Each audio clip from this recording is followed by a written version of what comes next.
Hello, I'm Amy the Amazonian, and this video is a summary of the Kaldheim main story written by Roy Graham with contributions from Jenna Helland.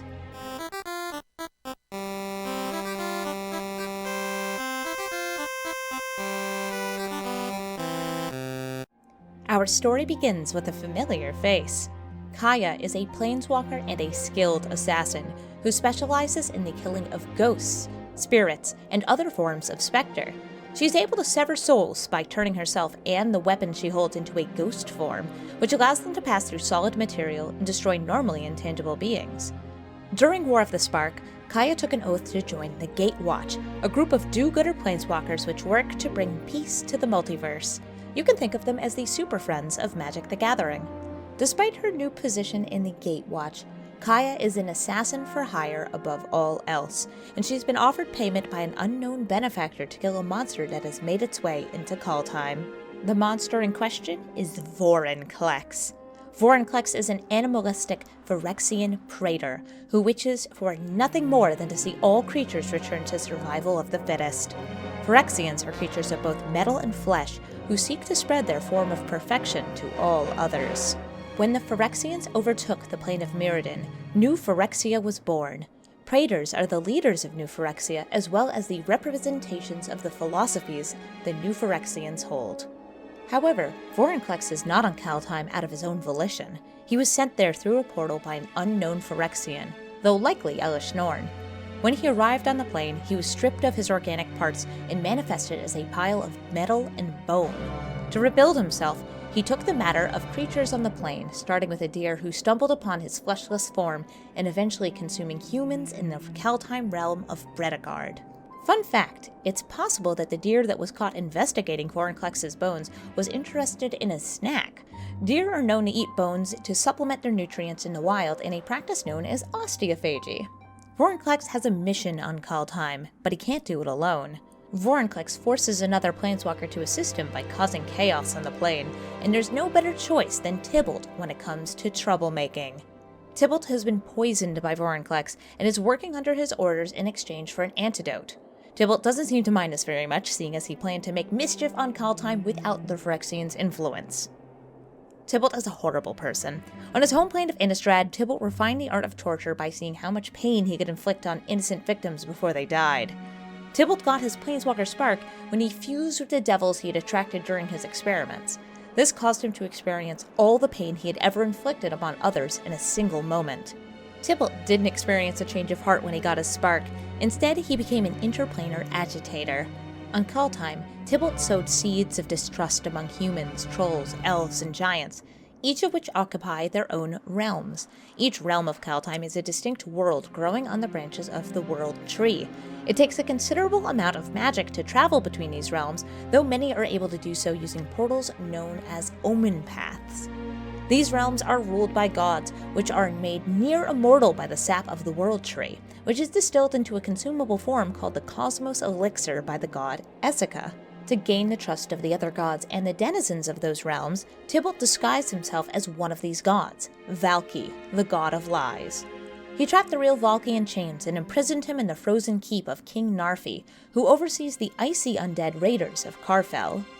Masquerading as Valki, Tybalt killed the dwarven blacksmith Kol and stole a sword forged from the sap of the World Tree.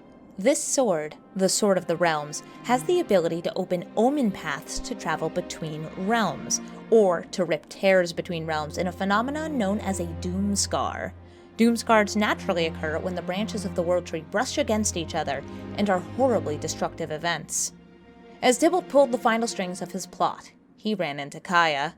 Kaya, in her pursuit of Vorinclex, travels through the cosmos with the help of Alrund, god of wisdom. She ends up in Notvold, realm of the trolls.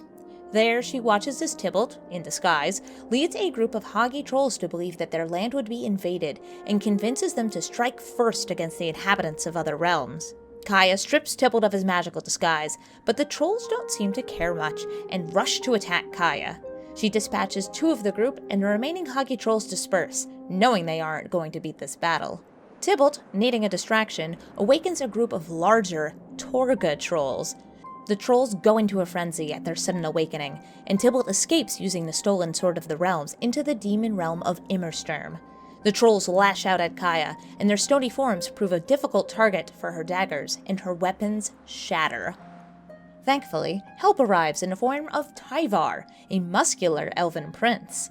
Tyvar has the ability to change both his body and the materials he makes contact with into another close-by material.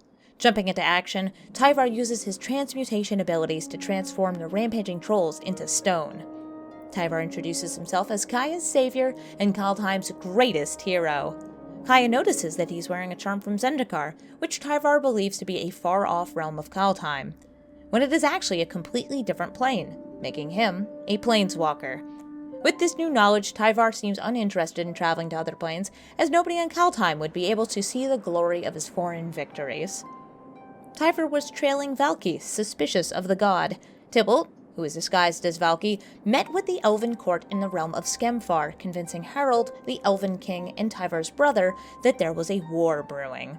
The war, Tybalt forewarned, was one that he planned on starting himself using the Sword of the Realms.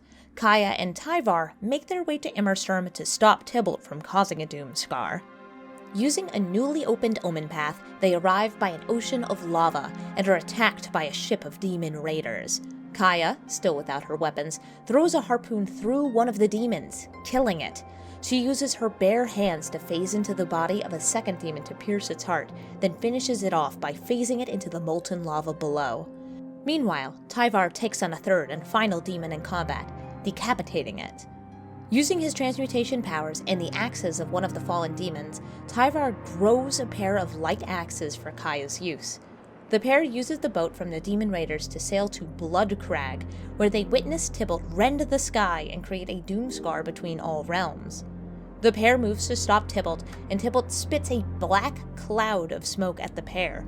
The cloud causes Kaya to lose awareness, hounded by her own spiraling negativity and self-doubt. Tyvar, on the other hand, is seemingly immune because of his arrogance and pride, and he continues his attack on Tybalt. Tybalt, overwhelmed by Tyvar's assault, planeswalks away, leaving the Sword of the Realms behind. With the worlds splitting apart, Kaya asks Tyvar to escape the plane with her, but Tyvar believes the heroic thing to do is stay and defend the realms as they are torn apart by the Doomscar. Kaya, faced with her own self-preservation, follows Tyvar through an omen path to Bredegard, realm of the humans. The leaders of the amicable human clans meet to discuss how to stop the multi-realm invasion. Kaya and Tyvar reveal the Sword of the Realms, but don't know how it can be used to close the Doomscar. Alrund, the god who had previously helped Kaya, explains that Halvar, god of battle, is able to wield it, as it was forged for his use. Alrund calls his giant raven, Haka, to fly Kaya, Tyvar, and Arni to Halvar amidst the battle. As they fly toward the Doomscar, they are struck down by Varagoth, a powerful demon who brought war and death to humans during a previous escape from Immersturm. Kaya saves them from the would-be lethal fall by extending her ghost form to all three in midair, right before they strike the surface of a river. Tyvar finds his brother Harold leading an elven army and convinces them not to attack the humans. Cosima rescues Kaya by washing away the attacking Draugrs, which are zombies from Karfell, and they rush to get the sword to Halvar, who is guarding a human settlement. Halvar begins sealing the Doomscar, but he needs the others to buy him time. Varagoth again attacks, and the elves assist in defending against him and the other attacking demons. In the sky, Koma the Cosmos Serpent breaks into the realm, followed by the Valkyries of Starnheim. One of the Valkyries leaves Nico to fight along Kaya and Tyvar. As Koma flies out of the realm and back into the cosmos, the space between the realms, Kaya slays Varagoth and the Doomscar is sealed. Even with the portal between realms closed, the armies remain and the fighting continues until the attacking numbers dwindle. Kaya, finally able to take a break, finds out that Nico is from Theros, and that they had planeswalked for the first time and landed in Kaldheim. As the battle takes place, Vorinclex is able to infiltrate the World Tree itself and maims Essika, the god who creates the Cosmos Elixir, which grants the gods their immortality. With Essika dying, Vorinclex takes a sample of the World Tree's sap and a portal opens. Through the portal, an unearthly voice welcomes Vorinclex back. In the end, Kaya didn't catch Vorinclex, so I hope whoever paid her gets their money back. Thank you so much for listening to this story summary. If you'd ever like to catch my content live, I stream at twitch.tv/Amazonian every single day except for Tuesdays. I hope to see you there. Goodbye!